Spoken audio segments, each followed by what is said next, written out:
Әлемнің 30-дан астам елінде ақылы автожолдар бар. Жол құрылысына көп шығын кетеді. Оны күтіп баптауда қаржыны қажет етеді. Осы себептен елімізде жүріп өту төлемін талап ететін ақылы жолдар пайда болды. Қазіргі уақытта елімізде 11 ақылы жол учаскесі бар.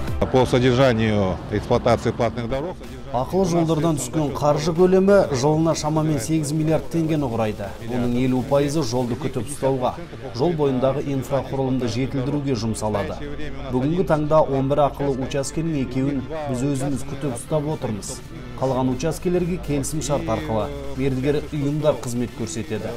Жол бойындағы тамақтану орындары, көлік тұрағы, жылы дәретхана, жанармай станциясы барлығы заман талабына сай жоғары талғаммен салынған.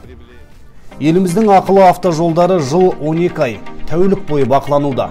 Бұл жұмысты арнайы орталық жүзеге асырады.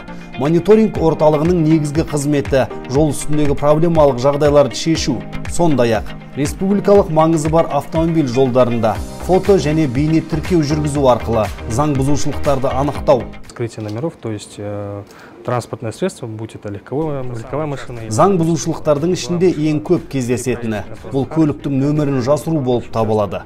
Егер камераларымыз нөмірді оқи алмаса, әрине ақылы жол үшін төлем тіркелмейді.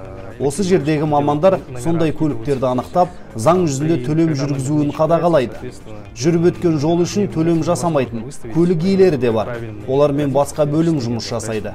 Оларға заң жүзінде жеке тұлғаларға 5 айлық есептік көрсеткіште, заңды тұлғаларға 10 айлық есептік көрсеткіш мөлшерінде айыппұл салынады.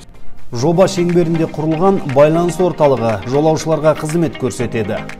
Қазақстан Республикасы ақылы автомобиль жолдарына қатысты пайдалы ақпаратты беруге негізделген. Күнделікті бізге 500-ден аса звоноктар, қоңыраулар түседі.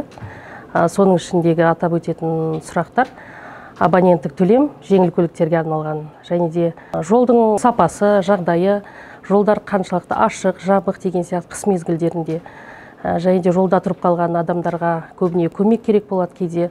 Сол кісілерге көмек жіберуге тырысамыз. Байланыс орталығының жұмыс кестесі тәулік бойы және жыл бойы үзіліссіз, демалыс және мереке күндерінсіз жұмыс жасайды. Ақылы жолдар ашылғалы жол учаскелерінде апаттық жағдайлар күрт төмендеген. Ақылы жол қауіпсіздіктің басты кепілі. Жайлы жол жан қалауы, ақылы жол заман талабы.